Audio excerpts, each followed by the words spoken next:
Pampa Debates. Oferecimento GBOX, Previdência e Seguro de Pessoas. A proteção certa para a sua família. Unimed Porto Alegre. Cuidar de você. Esse é o plano. Biscoitos Zezé. Carinho que vem de família. Banrisac Digital. Dinheiro na mão, sem cartão. E Sescop RS. Cooperativismo. A grande força do Rio Grande. Estamos iniciando mais um Pampa Debates. Brigadeiro Raul José Ferreira Dias. Também, brigadeiro? Sempre. Como é que foi o seu dia hoje, meio a esta greve geral? Olha que só. na realidade foi um feriado. Não, porque de greve geral não teve nada. Transformaram em feriado. Né? O que teve foi muita bagunça, teve muita violência, teve Onde? destruição. Não em Porto Alegre? Não. Basta você botar. Eu tive hoje teve uma quebra-quebra no Santos Dumont. Eu tive uma palestra hoje no Tribunal de Contas do Estado, promovido pela Procuradoria Geral do Estado, e acabei nem acompanhando, acabei me envolvendo no que eu tinha que fazer e não acompanhei. Mas respondendo a tua pergunta, o tempo que eu levava de casa lá do Guarujá, certo, até o centro da cidade, eu levei metade do tempo hoje. Coisa boa. Né? Coisa boa. Parece até verão, né? Hoje estava um dia assim com cara de verão, com a população metade da praia. Sábado. Mas sábado para a Zona Sul é complicado. Tem de gente que vai para a Zona Sul no sábado. Outro morador da Zona Sul, aqui o Mauro Crespo. Prazer, Paulo, estar aqui contigo. Nosso grande leiloeiro. É uma deferência tua, mas a gente faz um trabalho que tu já conhece também há muito tempo, mas... Não, há muitos anos, né? Desde o teu pai, tudo. Nossa Senhora, né? Desde o tempo do Alexandre, do Fábio, que também é leiloeiro. E a gente trabalha junto com o Fábio hoje. Então, a gente está... Prazer estar aqui contigo. Teu irmão continua cantando? Continua, o Ricardo é cantor. Sim, morando lá em New Orleans. Ele mora em New Orleans, agora está passando uma temporada aqui. Ele estava num país nórdico, estava na Dinamarca, quando deu aquele... Ele saiu um dia antes de dar o tsunami lá. E aí... A casa dele foi inteiramente destruída. Inteira. Terminou.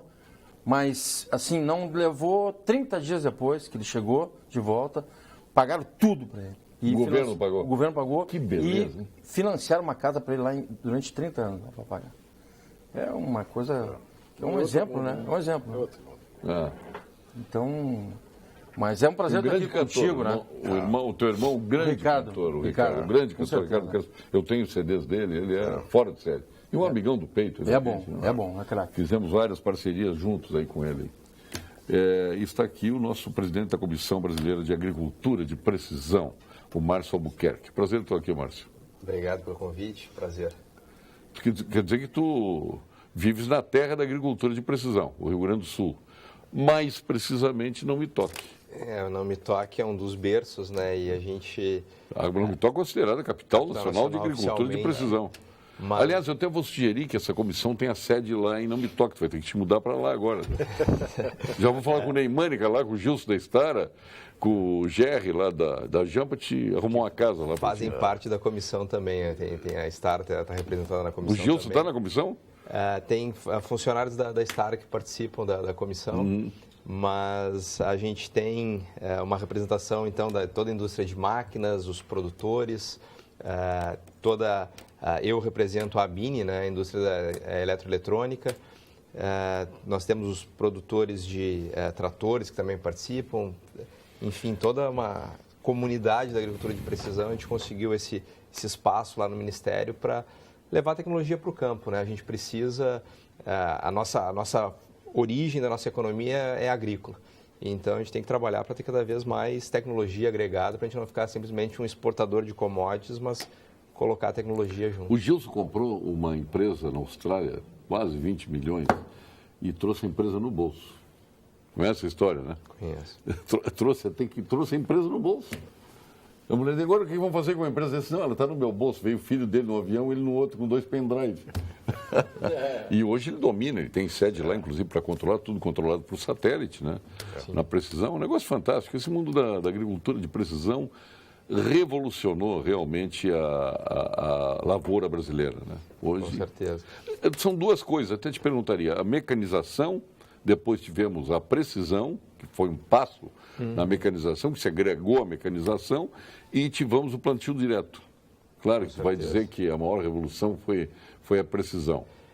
Mas eu acho que as 3 foram importantes a seu tempo. Sem dúvida, elas são muito importantes, cada uma no seu tempo. E os estudiosos dizem que a gente está passando agora uma revolução na agricultura como só existiu uma na história.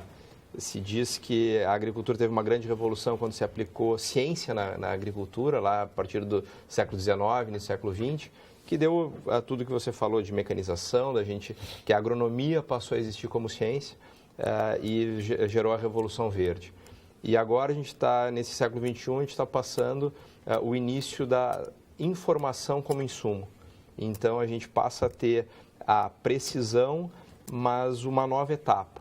E eu digo que o nosso produtor, a gente está aqui num estado de base agrícola, né?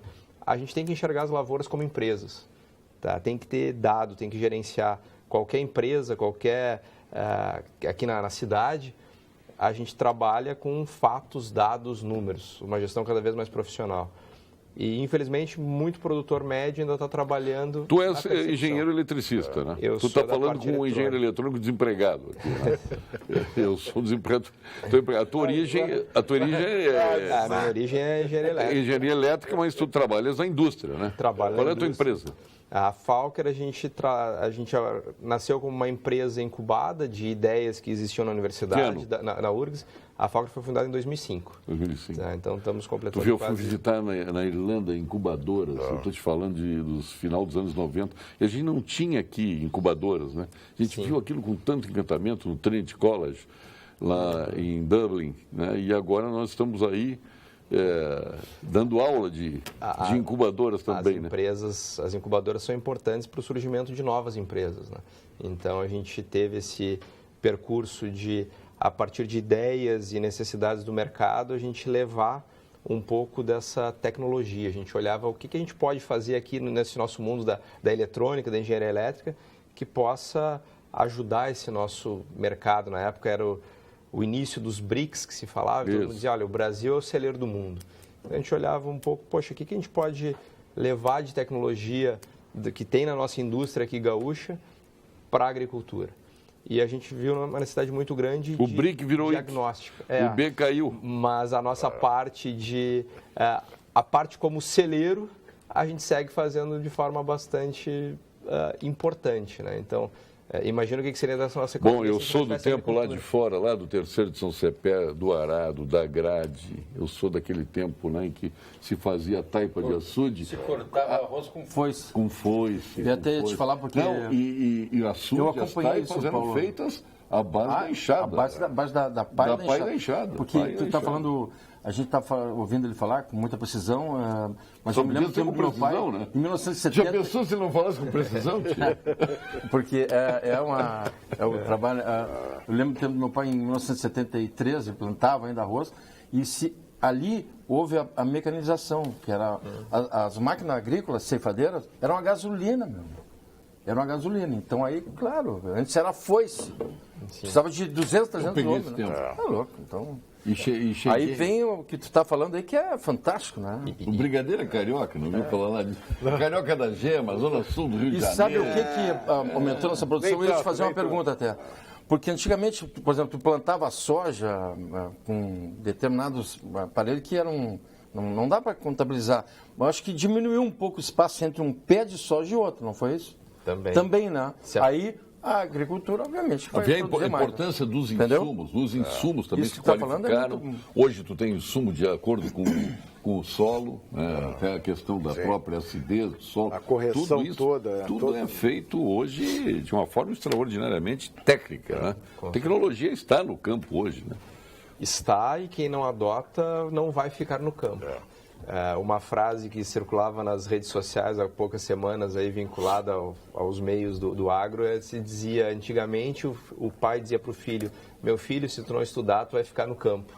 Hoje em dia o pai tem que dizer para o filho, meu filho, se tu quer ficar no campo, vai estudar. Porque a gente tem que aplicar cada vez mais tecnologia. Mas tu tem origem campesina ou não? Não, eu brinco, eu sou guri de apartamento aqui em Porto Alegre. Soltava pipa olhando para baixo, assim. Qual é o teu bairro, Porto Alegre? Eu me criei na Zona Sul, mas hoje moro na Zona Norte. Então, mas sou de uma família totalmente urbana. mas a gente viu muito essa oportunidade e vocação do nosso Estado, né? Então, isso é uma coisa que... e hoje, a gente fala muito em empreendedorismo. Eu digo, eu não conheço empreendedor maior que o produtor rural. Porque tu imagina tu ir num banco, pegar um financiamento, comprar semente com aquele financiamento e ir lá enterrar ela. E ficar torcendo para que dê tudo certo com o clima. Tá? Então, tem que ter um grau de coragem e empreendedorismo muito grande. E claro que a gente não basta ficar na coragem, tem que usar a tecnologia para conseguir que isso não seja só uma aposta. 90% da produção brasileira é assim como está falando. Exatamente. Tirando o arroz fora, que é irrigado, e ainda tem arroz do sequeiro lá no centro do país. Que não pegou, 90%, né? Chegou a ameaçar, mas não pegou. Não pegou, mas então soja, milho, sorgo, plantações assim. Hoje tem cada vez mais irrigação, mas Sim. isso que você estava falando de colher arroz à mão, uma grande indústria brasileira é a indústria da cana, sucroalcooleira, que até poucos anos atrás, grande parte ainda era manual. Sim. A mecanização da indústria de cana é o processo da última década. Quando eu fiz a academia em Pirassununga, ali no interior de São Paulo, naquela época você via aqueles... Eram contingentes, de repente centenas de trabalhadores, certo? Passando e cortando cana e aqueles caminhões recolhendo, mas hoje não, vem as máquinas todas. Até tu pegas a oliva para colher oliva, é um negócio impressionante. A máquina entra, pega o pé de oliva, sacode, recolhe a oliva e ela já sai limpa lá na ponta. Um troço impressionante. E isso trouxe uma coisa para a cidade grande, que foi população. Por quê? Porque uma máquina fazia o serviço de 200 homens, entendeu? Sim. Uma colheitadeira, no caso. Ou essa que vai colher a cana lá também. Quantos homens precisavam com uma... Sim, aquele facãozão, né? Uma gadanha ali, né? Mas hoje a gente tem, que a gente percebe aí com a tecnologia, um movimento de retenção de uma nova geração qualificada no campo, que é um diferencial. Uma coisa é o filho de um médio produtor ver, não, eu vou para a cidade porque lá eu vou ter um emprego no escritório, mexendo com tecnologia, numa indústria. Hoje ele pode trabalhar com tecnologia no campo, se qualificar com curso superior, com pós-graduação, e a gente precisa cada vez mais, lá na Comissão de Agricultura de Precisão, um dos gargalos que a gente vê para uma maior difusão da agricultura de precisão é a formação de pessoal qualificado. Infelizmente, a gente já está começando a ter alguns cursos específicos. Por exemplo, em Santa Maria já existe um mestrado profissional em agricultura de precisão. Já existem escolas técnicas formando tecnólogos em agricultura de precisão. E isso a gente mantém, que ainda é muito difícil, é muito raro alguém que nascido na cidade ir para o campo. Mas manter no campo com um emprego qualificado é algo importante. Bom, e vamos agora para a pecuária. Tu chega a fazer leilão de máquinas? Fiz uma vez no Paraná, há uns 10 anos atrás, mas não é comum, não. Máquina agrícola, né? Porque eu não posso ser leiloeiro de qualquer coisa dentro da cidade. Tem produto agrícola, a gente pode vender. Qualquer coisa qualquer coisa de produto agrícola pode vender. E o que ele está falando é impressionante a diferença, por exemplo, de 15, 20 anos atrás, vender um animal numa feira, tu não tinha dado nenhum. Hoje tem mais de 20 dados importantes por causa da tecnologia. Eu tenho o registro da mãe e do pai, o que produziu, o que não produziu, o peso ao nascer, no desmame. Mas a rastreabilidade já está plenamente adotada? Para exportação, se exigia, algum tempo atrás, a rastreabilidade. Eu não sei se ainda está sendo feito isso, né? Mas é um dado importantíssimo, porque mostra ali, o Brasil, nesse vai e vem agora aí da carne fraca, como disseram, fizeram algum esquema no Brasil hoje, não existe isso. O que existe é um controle rigorosíssimo da carne dentro do país. Nós exportamos para mais de 150 países.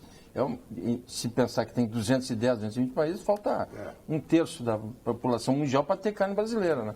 Isso não é à toa, né, Paulo? Eu acho que é um dado importantíssimo da qualidade que a gente tem na carne. Pois é, agora a carne fraca, em que ela, tu que vives o negócio epidermicamente, né, em função dos próprios leilões, o que isso impactou na vida do pecuarista brasileiro? Muito. Muito, porque quando surge um boato desse nível, feito por quem fez, né, e jogado na mídia, o que aconteceu? Parou a exportação. Sim, na hora. Parou, na hora. A Europa parou, o mercado asiático parou. Imagina a China não comprando a nossa carne. Tem 1,5 bilhão de chineses consumindo carne. Que seja 100 milhões. Né? Nós matamos anualmente aqui no país... 300 milhões. Nós matamos aqui anualmente no país 22, 23 milhões de reses no Brasil. No Brasil. Dessas 23 milhões, 33, 35% é exportado. Pô, não tem cabimento, entendeu? E o resto é consumido no Rio Grande do Sul. E aí, três frigoríficos, De carne, né? dos 21 frigoríficos que foram acusados, 3 tinham problema. Num total de 4 nós mil... consumimos menos que o Rio de Janeiro. Num total de 4.400 frigoríficos do país. Então tu não pode fazer uma coisa dessa. Eu acho... E fica impune, né? E fica impune, né? E fica impune, porque se tiver que tomar alguma ação, não é contra o delegado da Polícia Federal, vai tomar contra o Estado, né? A ação, né? Eu acho que aí as pessoas têm que responder, porque vão pensar 2 vezes em tomar atitude como essa, de jogar no limbo toda uma economia não pode, como essa que é representada pela carne. Não estou tirando o mérito que tem que ser fiscalizado, é óbvio, tem que ser, né? Mas eu acho que tem que ter uma norma de ação, né? Porque tu prejudicou uma nação inteira, né? Vamos supor que são 180 milhões de cabeças que tem no país, 140, 150 milhões de cabeças. Pô, tu vai tirar do mercado isso? Não pode, né? Não tem jeito, né? Vamos agora à mensagem do nosso Conselho Regional de Engenharia e Agronomia, o nosso CREA-RS, Valorização e Defesa da Área Tecnológica. CREA-RS, em Foco. O Conselho Regional de Engenharia e Agronomia do Rio Grande do Sul, o CREA-RS, dentro de suas competências legais, entende que as autoridades do Estado devem dar exemplo institucional e legal, fazendo cumprir a Lei 14.555, que regula a elaboração de planos sobre segurança, prevenção e proteção contra incêndios no Rio Grande do Sul. Esta lei que determina a contratação de profissionais, engenheiros e técnicos pelo Corpo de Bombeiros deve ser cumprida e implementada uma das medidas a ser adotada pelo Estado. Esta medida está relacionada à imediata separação do Corpo de Bombeiros da Brigada Militar. A segurança da sociedade deve ser prioridade. CREA do Rio Grande do Sul, valorização e defesa da área tecnológica. Não esquecendo que a Unicred, viu, Dr. Mauro Crespo, a Unicred é a instituição financeira cooperativa que acredita que realizar é estar junto. Por isso está sempre ao seu lado, transformando investimentos em resultado e oferecendo as melhores soluções para você transformar oportunidades em grandes conquistas. Porque quando você coopera com a Unicred, todo mundo coopera a seu favor. Unicred, mais valor para você. Obviamente, tu já tem uma vivência em termos de leilão de quantos anos? Mais de 42 anos. Ou 58 anos. Hoje. O maior volume de leilões tu faz realmente com os bovinos, né? Mas hoje mais, tem um determinado período que a gente faz mais bovinos que cavalo, que é na primavera. Mas, em geral. Mas o cavalo hoje domina o mercado, no mercado domina. Chega na primavera, é equivalente o cavalo e o gado, mas o cavalo durante o ano todo domina, né? Então, eu até vou ler uma propagandinha, a gente tem uma empresa chamada Parceria Leilões, e o amigo da Band, da Pampa, da Pampa que está aí nos assistindo, é só acessar o site nosso lá, Paulo, e fazer uma parceria com a gente, que é o nome da nossa empresa hoje, que o Fábio, meu irmão, comanda, né, e a gente trabalha junto já há muito tempo, desde o tempo do pai, do tio Renato também, que era leiloeiro. E o cavalo hoje, crioulo, é um marco dentro do Brasil, né? A gente, desde que foi lançado o Canal Rural, até antes, quando o pai realizou o primeiro leilão televisivo lá aqui em Guaíba, no Sindicato Rural de Guaíba, no Rio Grande do Sul. O Fausto.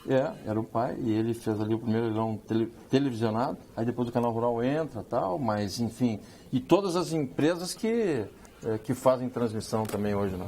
Entre os fatos hilarantes de leilões, tu deve ter muitos conhecidos, mas eu me lembro que eu estava na Expo Inter e chega um vereador da capital que foi participar de um leilão da Goia e do vice-governador José Paulo Cairoli. E ele chegou e disse, comprei 2 boizinhos do Cairoli, 2 boizinhos. Ele foi na parcela, né? Ele não sabia que era parcelado? Ele não sabia que era parcelado. E aí ele teve que assinar lá o negócio.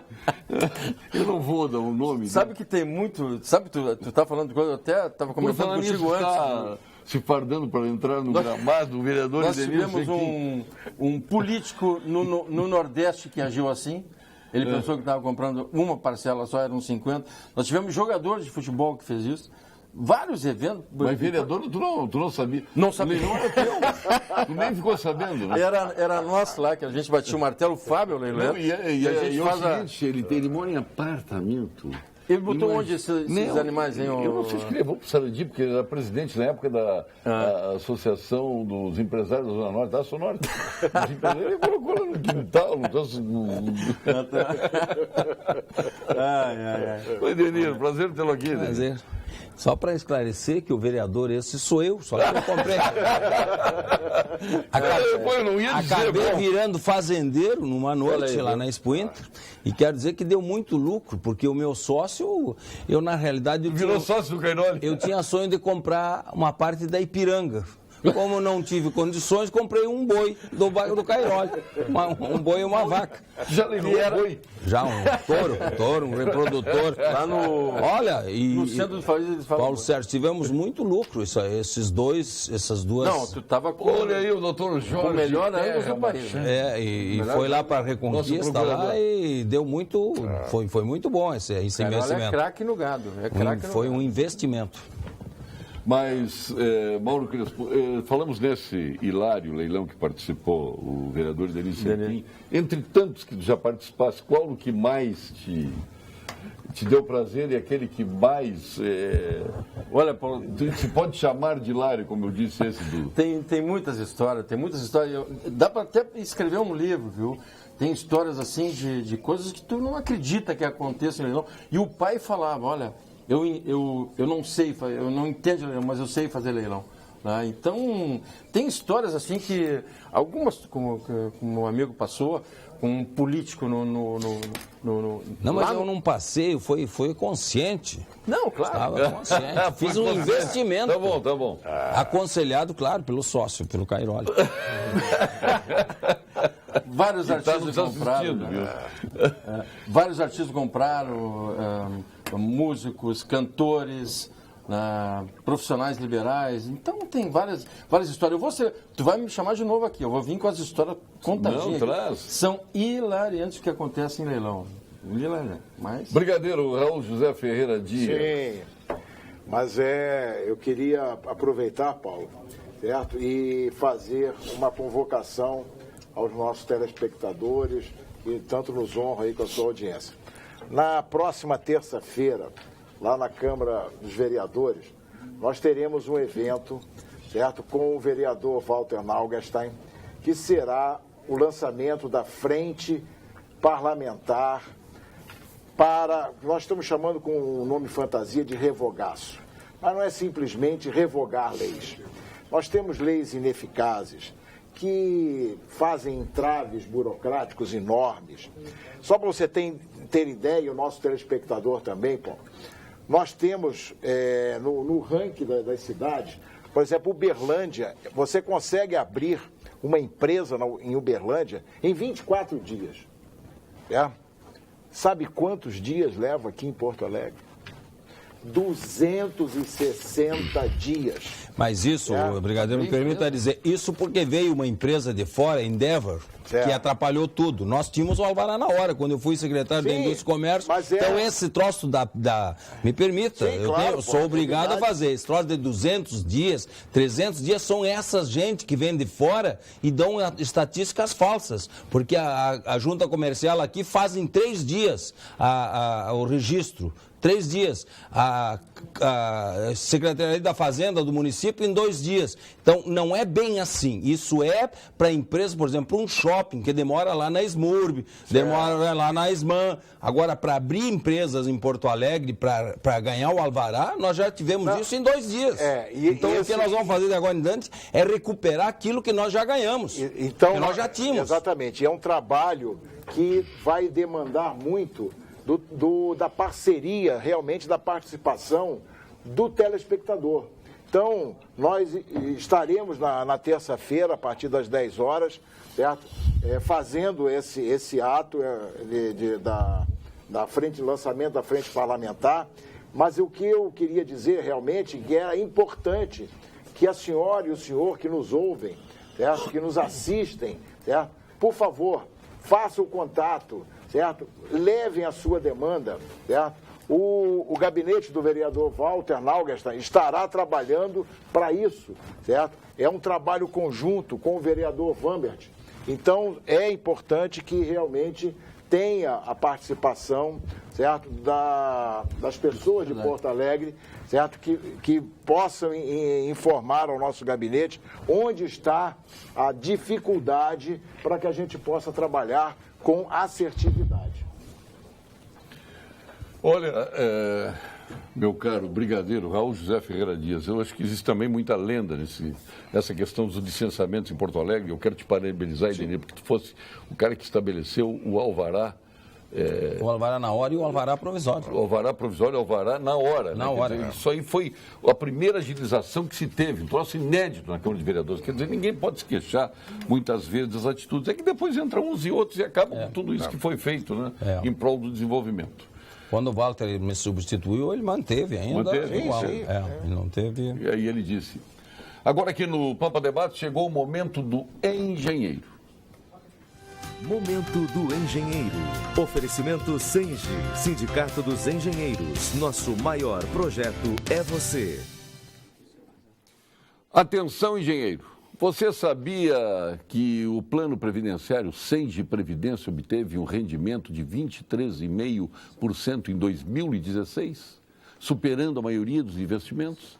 E é isto mesmo, em tempos de incertezas, é hora de garantir o seu futuro. Por isso você precisa conhecer o Senge Previdência, um plano moderno, ágil e rentável e que cresce a cada dia. Por outro lado, em matéria de saúde e bem-estar, o plano Senge Unimed é a melhor opção do mercado para os engenheiros e para os seus familiares. As mensalidades são diferenciadas e a qualidade inigualável. O plano do Senge já conquistou a preferência de mais de 11 mil beneficiários, que agora contam também com planos regionais para Caxias do Sul, Bagé e para Santa Rosa.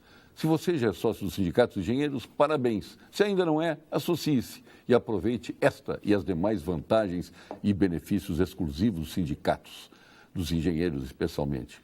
Sindicato dos Engenheiros, nosso maior projeto é você. Vamos agora ao quadro de saúde com a doutora Lídia Longinotti, da equipe do doutor Gilberto Schwartzman, nosso sócio fundador do Instituto Oncológico Kaplan, mais jovem membro da Academia Brasileira de Medicina. Doutora Lídia, por favor. Boa noite, sou a doutora Lídia Longinotti, médica oncologista do Instituto de Oncologia Kaplan. E hoje vamos falar sobre os sintomas do câncer coloretal. Quais os sintomas do câncer inicial? O câncer coloretal inicial pode passar totalmente desapercebido. Quando os sintomas aparecem, eles podem variar, dependendo do tamanho e da localização do tumor no intestino. Mudança de hábito intestinal, incluindo diarreia ou constipação, sangramento nas fezes, dores abdominais persistentes, sensação de que o intestino não se esvazia completamente, perda de peso inexplicável e anemia sem uma causa evidente em pessoas com mais de 50 anos, exigem uma pronta avaliação com o especialista. Boa noite. Obrigado, doutora Lídia Longinotti. Quero anunciar agora a presença do nosso procurador do Estado, doutor Jorge Terra Machado. Prazer tê-lo aqui. Obrigado, é sempre um prazer estar junto com um amigo e aqui já acredito fazendo novas amizades e novos relacionamentos que podem ajudar a Procuradoria a cumprir suas obrigações institucionais. Eu quero lhe dizer que hoje eu estive no Tribunal de Contas do Estado, onde participei de um evento, que foi o primeiro congresso regional da ENCLA, Combate à Corrupção e à Lavagem de Dinheiro, certo. Organizado pela PGE, pela doutora Adriana Krieger de Mello, que foi um evento extraordinário, os painéis da melhor qualidade. Eu acho que nós passamos a viver, doutor Jorge, um novo momento. Exato. Com estes movimentos que estão se criando a partir de instituições de Estado, como é o caso da própria PGE, do Tribunal de Contas, E isso com palestrantes em âmbito nacional. Então, eu fiquei muito feliz, ressaltei isso lá, em ter participado de um dos painéis e com presença tão ilustre. E observar que está todo mundo imbuído de mudar esse Brasil, tão corrompido e assolado por incompetência fantástica, né? Onde olharmos, a gestão pública ela tem problemas. Está aí um país absolutamente degradado. Hoje os números que apresentou o conselheiro Miola foram fantásticos. Nós temos 2.800.000 crianças, né, que estão fora da escola. Nós temos 12 milhões de analfabetos acima de 15 anos de idade. E nós temos 33 milhões de analfabetos funcionais. Doutor Jorge, por favor, nos dê uma luz. Realmente foi um evento de grande porte. Eu aqui aproveito para parabenizar a colega, Adriana Krieger de Mello, que tem muito esforço, realizado um esforço muito grande, não só junto ao Tribunal de Contas, mas junto a toda a rede de controle que reúne outras tantas instituições. Como o senhor disse, quadros de ineficiência, eles são estimuladores da corrupção, né? Quando nós não temos o controle das atividades, nós não temos uma preocupação com o resultado, e sim só com atividades meio, onde são teatros nos quais a corrupção deita e rola, né? A nossa Constituição, já desde 98, prevê a preocupação com o princípio da eficiência, mas ela ficou até hoje assim, simplesmente como uma palavra dentro de uma Constituição. Nós apesar de todo esse período já de 98 para cá, não desenvolvemos nem no campo teórico o que realmente é a eficiência na administração pública, e na prática a nossa dificuldade é maior. O brigadeiro falava, por exemplo, com relação a algumas leis, né, e a questão da criação, né, de uma empresa, né? Então, esse é um outro problema que nós temos, que é o problema, a questão dos processos decisórios no âmbito da administração.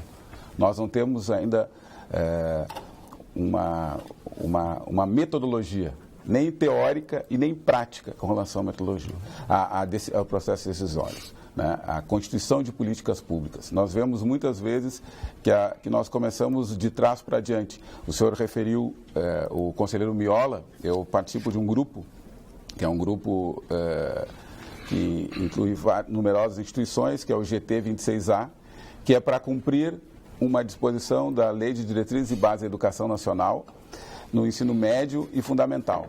Portanto, deveria começar pela graduação das universidades, para que os professores saíssem qualificados a ponto de colocar em prática no ensino fundamental e médio.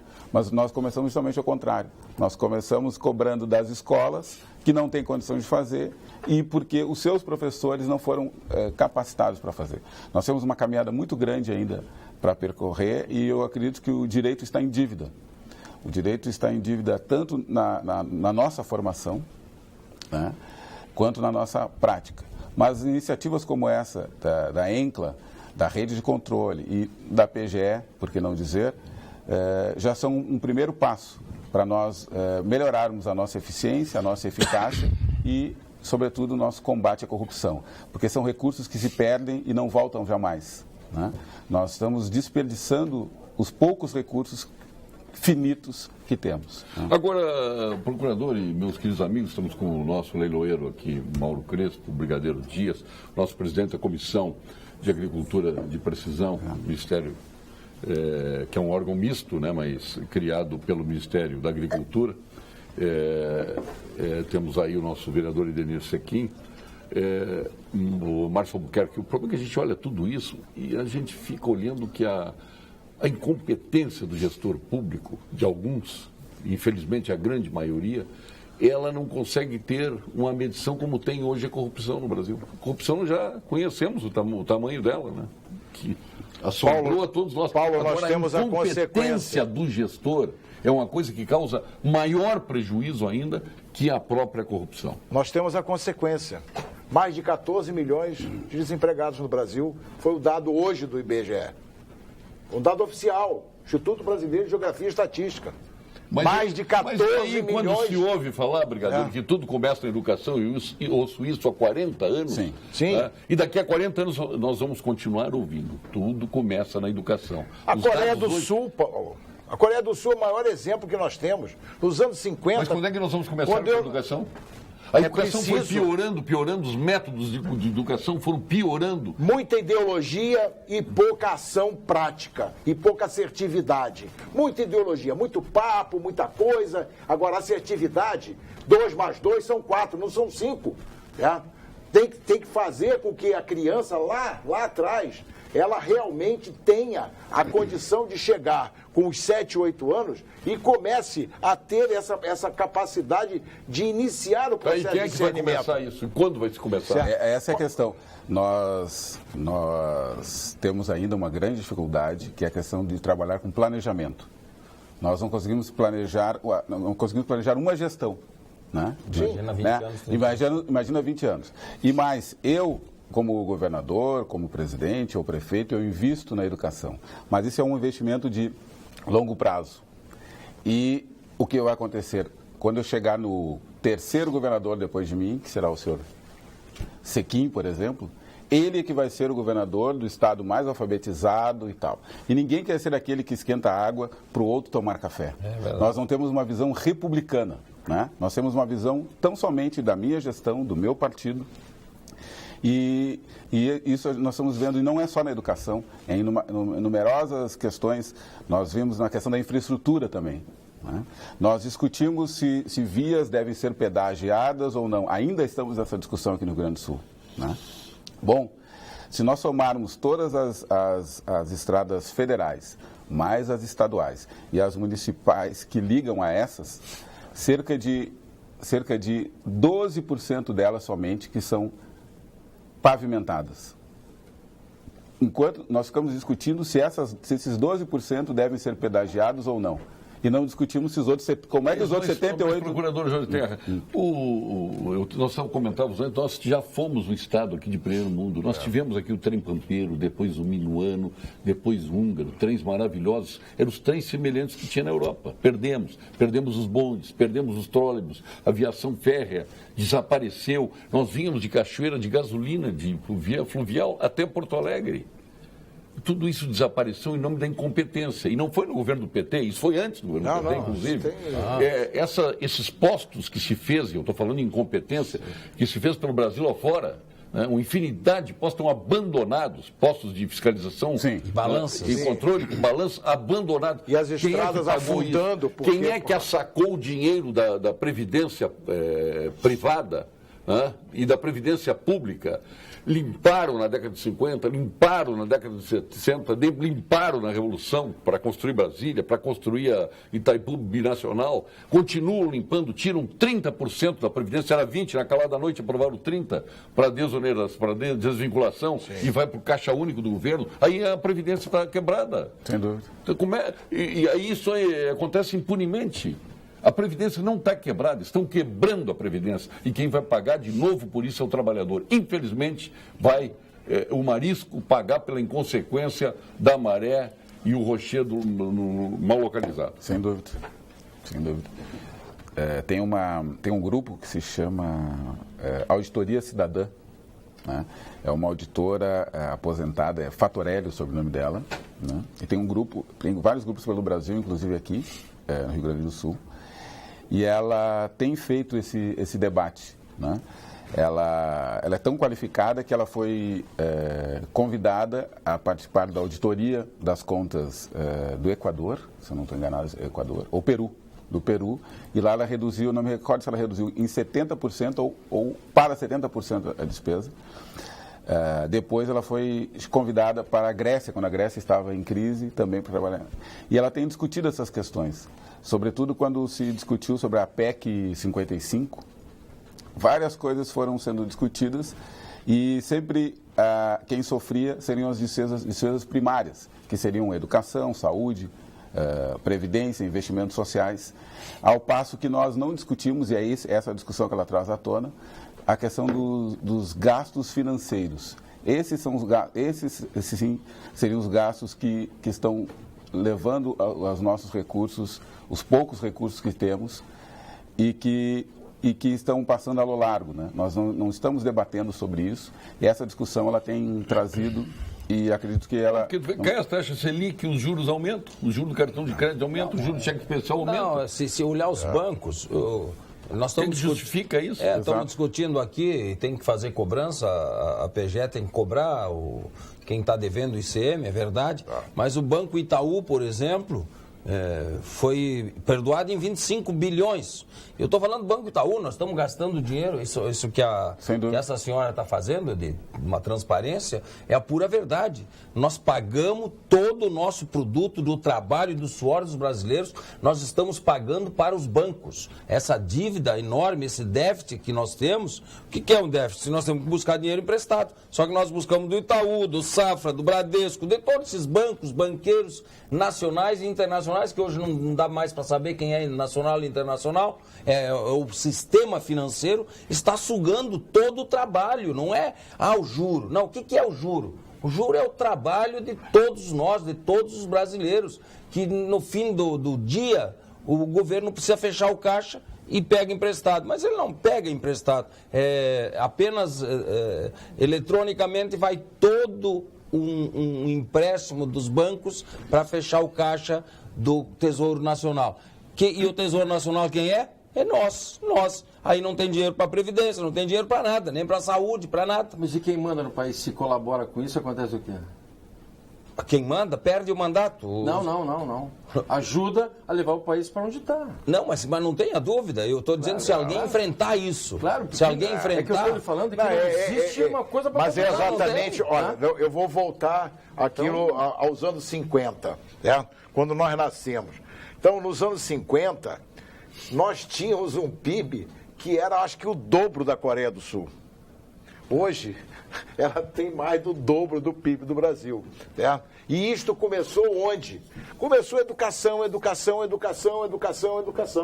Né? E aí todo o resto vem. Por quê? Quando você gera riqueza, você diminui a fragilidade social, certo? A criminalidade diminui. Aqui na Coreia, entendeu? O mesmo fenômeno aconteceu com os Estados Unidos no pós-crack de 29, que foi a geração de emprego pleno, emissão de moeda, que gerou inflação de 2 anos depois caiu. A Coreia do Sul passou por... Aí a Coreia fez mutirões para recuperar a Coreia. A Coreia tinha vindo combalida de uma guerra. Então, teve pleno emprego, claro, e todo mundo... conseguia ter a sua renda e colocar seus filhos. Mas a grande revolução, Paulo, foi justamente o conhecimento que veio dessa... Foi um conjunto. Mas a gênese dessa história vem da educação. João Metzdorf, de Birubá, boa noite. Talvez o assunto não esteja em voga, pauta, mas precisamos destacar que mesmo com quase 200 milímetros de chuva no Rio Grande do Sul, no Alto Jacuí, não tivemos problemas com erosão de solo, nosso maior patrimônio, graças à prática de muitos anos de plantio direto na palha. Que é o plantio que antigamente a palha acontecia o quê com a palha? Tirava. Parabéns ao técnico presente e aos produtores. Isso é uma questão que eu sempre gosto de frisar, que a agricultura de precisão ela não faz milagre. A agricultura de precisão ela funciona para quem já está fazendo o básico bem feito. Então quem não está fazendo plantio direto, quem não está regulando máquina, não adianta fazer agricultura de precisão, que não vai ter o retorno. Não tem a base. E o que levou a isso, né? Hoje o Brasil a renda do PIB brasileiro hoje, mais de 50% vem de onde? Da agricultura. Agrobusiness. Por quê? Então, o que fizeram, né, Paulo? Não estou puxando a brasa para o passado, não, mas é porque o leilão é uma parte mínima, mas a agricultura é impressionante. Se tivéssemos usado, eu acho que todo mundo quer o bem do Brasil, mas se tivéssemos usado um pouco da capacidade que como tu disse, eu sou de um apartamento, mas se não fosse tu, talvez os nossos agropecuaristas hoje não tivessem aquilo Quer ver, o empreendedor rural, grande ou pequeno, tem de ser tratado como qualquer empresário da área privada, inclusive com políticas públicas estimuladoras. A evolução depende do preparo desse empresário, Jorge Lisboa Goelzer. Quer dizer, ele que está querendo receber o mesmo tratamento que o produtor rural recebeu, e com razão.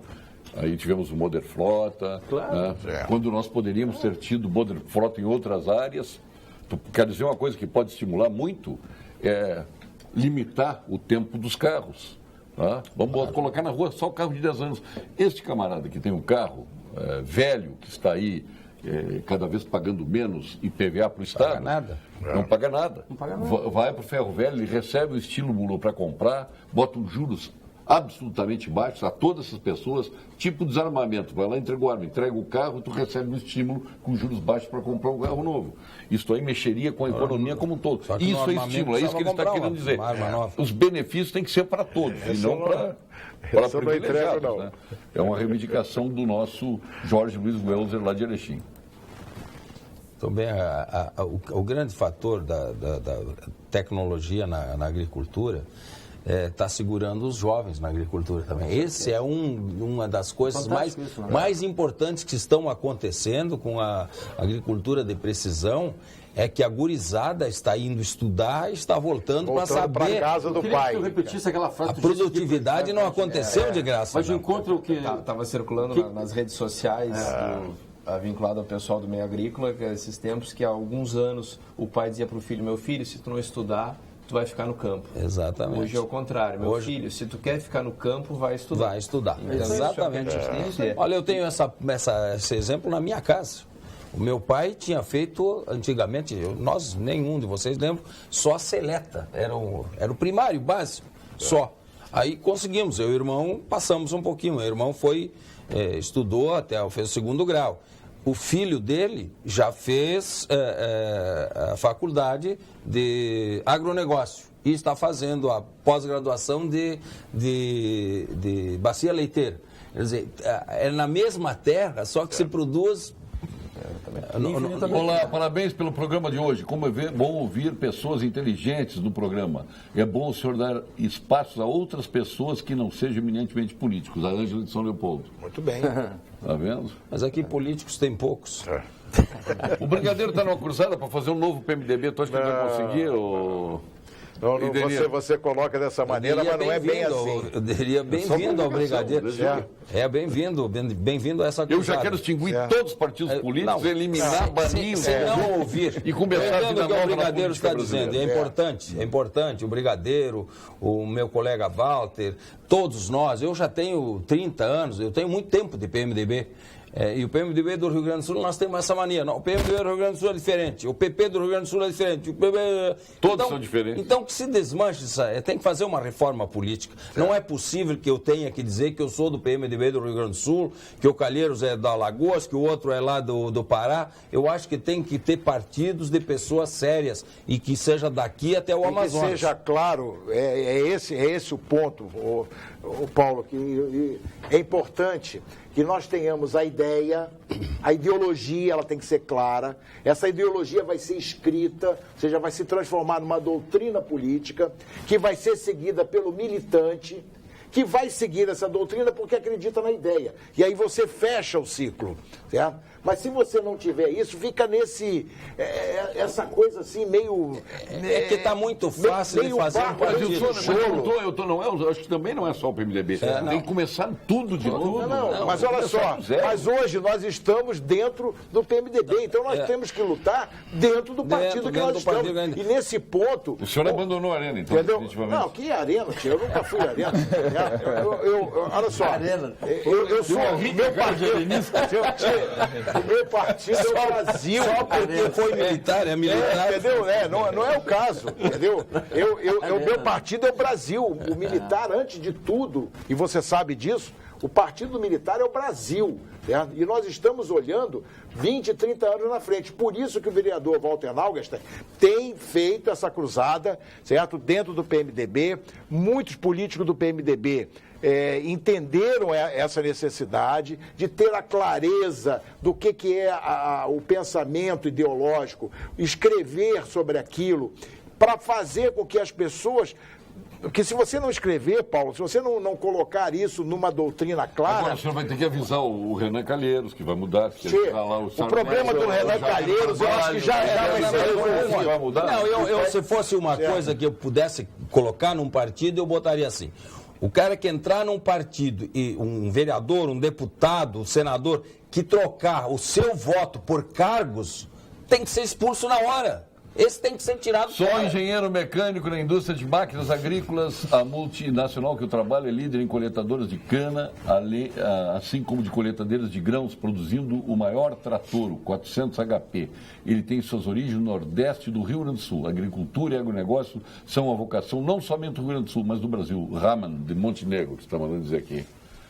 Eu que o pessoal Paulo, me lembrei de uma história do meu pai que foi político em Camaquã nos anos 60, e ele era de um partido, e aí quando ele ia fazer campanha lá no interior, diziam para ele, seu Fausto, não entra aí, que isso aí é da oposição. Não, mas é aí que eu quero entrar.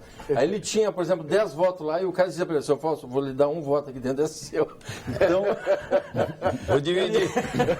Um voto ele ganhava ali, né? Sempre ganha. Então, tem que ter posição. Acima do partido, né? Posição, se você chegar num lugar com uma posição, você pode não tinha nenhum, mas alguém vai olhar para ti com a posição e vai te acompanhar. É que nem você assim, olha, você falou em determinados políticos aí, mas desses políticos que você falou aí, Paulo, já, certo? Eles vão ter a situação deles... Vão estar guardados. Vão estar resolvidos, politicamente resolvidos.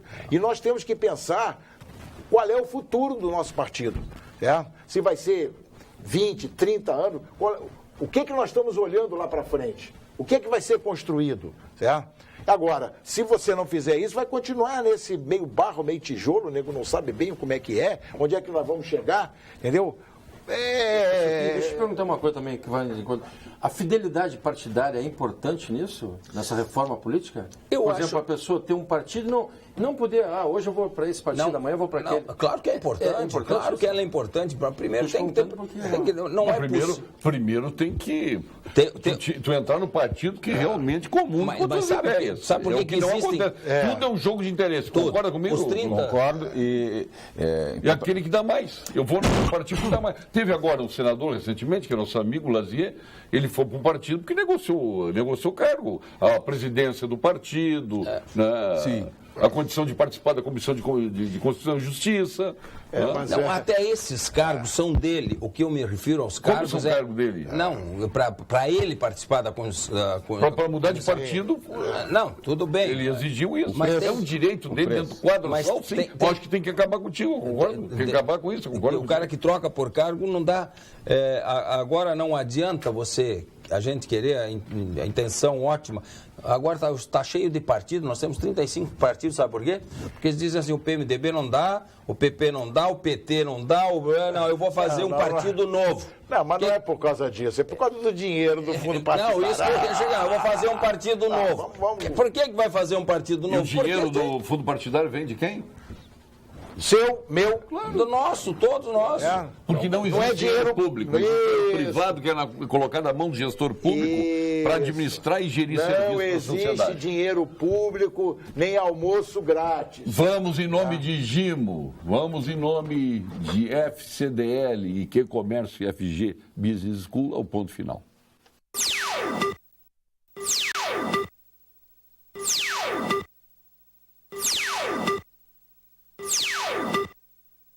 Ponto final.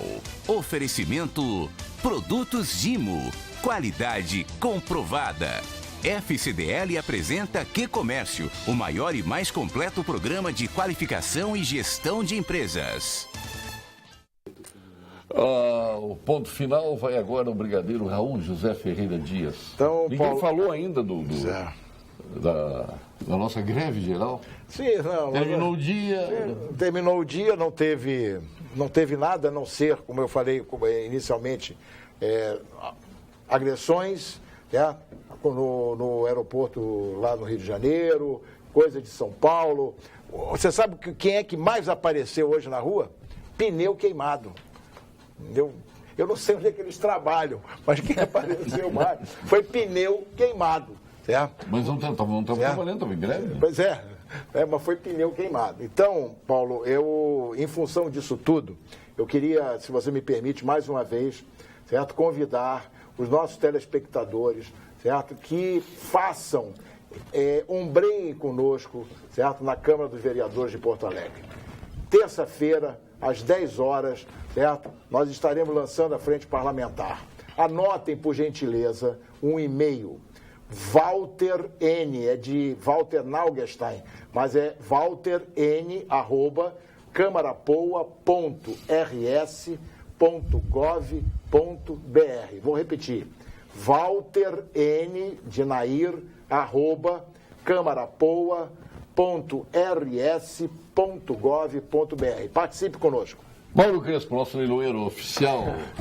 Prazer estar aqui com todas essas feras aqui, que são todos convidados que sempre estão aqui. Eu também, a hora que tu quiseres, a gente vai estar sempre aqui. Põe à disposição também o mundo do leilão, né, através lá da nossa empresa. Mas tem aí, tu vai. Essa tu inclui do vereador que comprou os boizinhos do Cairoli? Me conta que amarrar na porta do difícil dele. Esse tipo de leilão eu faço questão de participar porque dá lucro. Dá lucro. Então hoje aqui nós somos 3 do mundo agropecuário. Era 1.200 da parcela. Pensou que o touro inteiro era 1.200. Não, era 50 parcelas de 1.200. Não. Foi bem. Mas e qualquer coisa que precisarem em termos de leilão, a gente tem a empresa parcerialeilões.com.br lá no site lá. Consulte, a gente vai Obrigado. Isso me incentivou que nós temos um tambo de leite. Foi para produção leiteira. Mas tu comprou touro ou vaca? de Ibiraiaras, comprei um touro e uma vaca. Ah, bom. Então. Meu irmão era o principal leiloeiro do mundo leiteiro no agronegócio aqui no Rio Grande do Sul. Márcio Albuquerque, nosso presidente da Comissão de Agricultura de Precisão. Eu agradeço o convite e fica... Tá lá o Neymânica nos assistindo, lá o Gilson Tenempol não perde o programa e o GR também. São grandes figuras que ajudam a gente a difundir a agricultura de precisão, porque quando a gente estava falando muito aqui de economizar gastos ou restringir o orçamento, a gente tem que ver de onde é que vem a riqueza. E boa parte da riqueza do nosso país, e com certeza lá na década de 50, quando nós tínhamos trens, tudo isso vem do nosso meio agrícola. E a produção primária, ela tem que se tecnificar e através das empresas, da Comissão Brasileira de Agricultura de Precisão, o apoio também da tecnologia junto, a ABINE, a Associação da Indústria Eletroeletrônica, está apoiando. A gente tem que colocar a tecnologia para impulsionar a nossa economia. E Denir Sequim, seu ponto final. Olha, hoje foi um dia triste para o Brasil, mas dá para quem trabalha comemorar, porque os sindicatos perderam na reforma trabalhista, os trabalhadores não perderam nada. Todos os direitos que o trabalhador tinha permaneceu.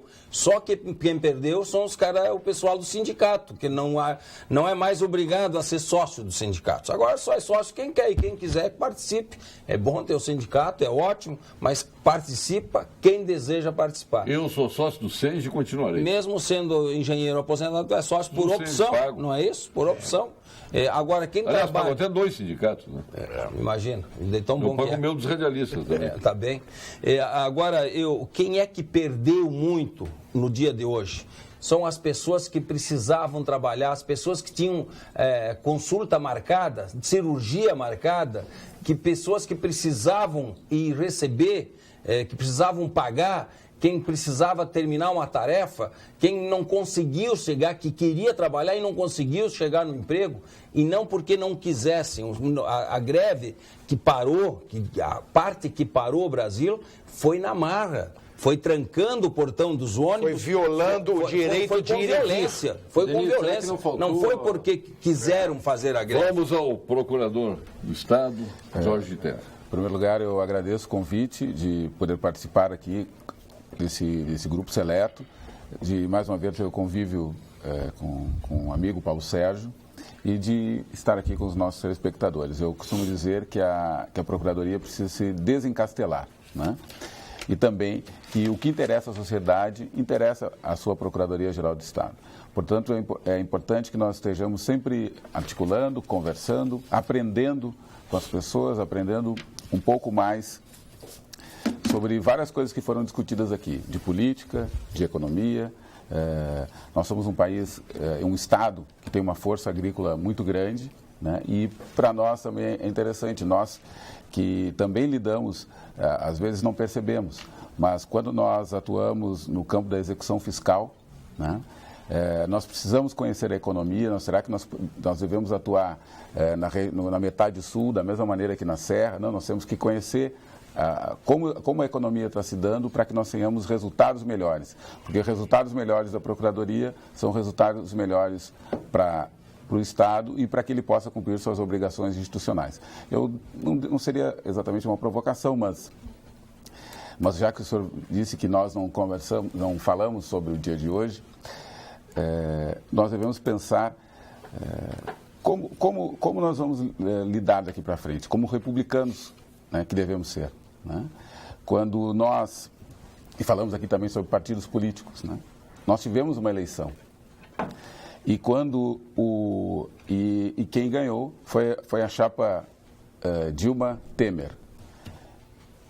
Dilma saiu e um dos vencedores, que foi Temer, está com uma pauta mais próxima daquele que ele venceu do que aquela que venceu com ele. Então, isso surpreende, até decepciona grande parte da sociedade. E a forma que as pessoas têm... Mas é que o diz o Denier, agir por oportunismo. É um lance de oportunismo. Não é por convicção. E até acho que a convicção dele verdadeira é essa, não aquela.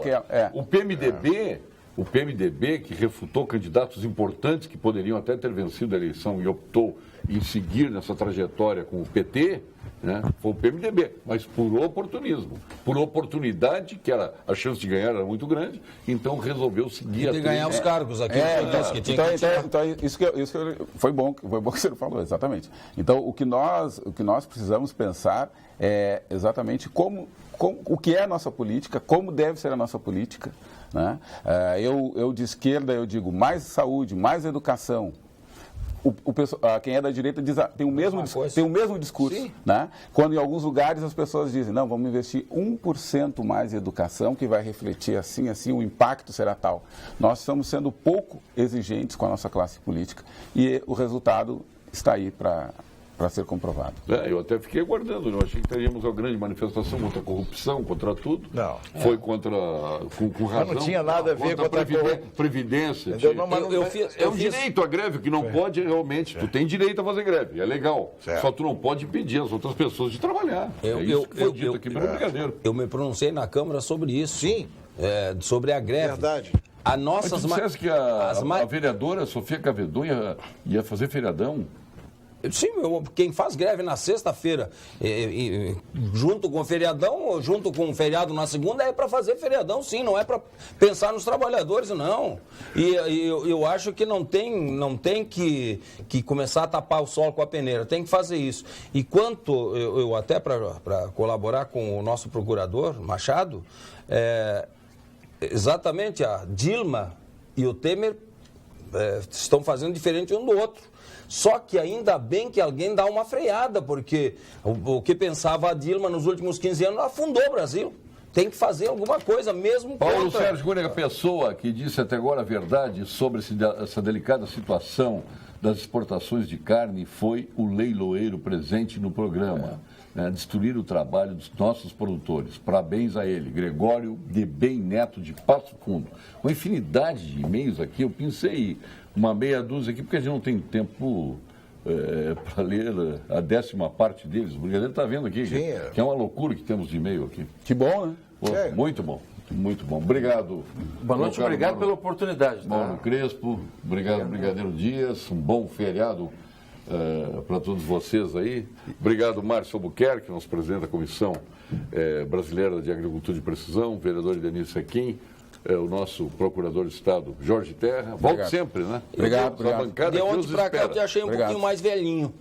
Tu me achou um pouco mais velhinho? Não, jovem há mais tempo. Jovem há mais tempo? Não ofende, né? Então tá bem. Não ofende. Índio velho. O índio sim, velho não. O dono do aniversário é que escolhe a manchete. E eu quero desejar a todos, segunda-feira vai estar o Armando Burdi aqui. Eu estarei em Porto Alegre, estarei viajando, mas tenho um compromisso familiar e não conseguirei estar no programa. Quero desejar a todos aí o feriado, dia do trabalho, dia 1º de maio, né? E eu acho que tem muita gente que tem que comemorar esse dia do trabalho. Porque se trabalha nesse Brasil para pagar imposto aí, são 5 meses para pagar imposto, né? É uma loucura. E agora, mas, se enfim, nós começássemos a fazer essas manifestações em domingos ou feriados, como os coxinhas, eu me considero um coxinha, porque eu fazia manifestação no domingo, não parava nada. Estamos esperando agora fazer essas manifestações contra a corrupção. Mas não tem. Mas agora o teu partido está lá. Não, agora é só o teu partido. Não, mas agora eu quero ver a panela dos outros. Eu bati a panela contra quem estava roubando. Eu bato a minha panela, eu bato. Agora não vai sumiu. Não vai querer que eu vá bater a panela dos outros. A tua panela sumiu agora. Aí os caras perguntam aqui, vem cá, quem é que governou o Rio de Janeiro nos últimos anos aí? Sim, pô. Quem governou, tá lá, tá todo mundo preso. Estão presos. O senhor tem razão. Precisamos do novo PMDB. Sim, claro, pô. Tá bom. Exatamente. Obrigado. Retornaremos na segunda-feira e com Armando Burdi. Eu aqui estarei na terça-feira. Bom dia do trabalho, do trabalhador, do empregador, porque todos somos trabalhadores. Boa noite.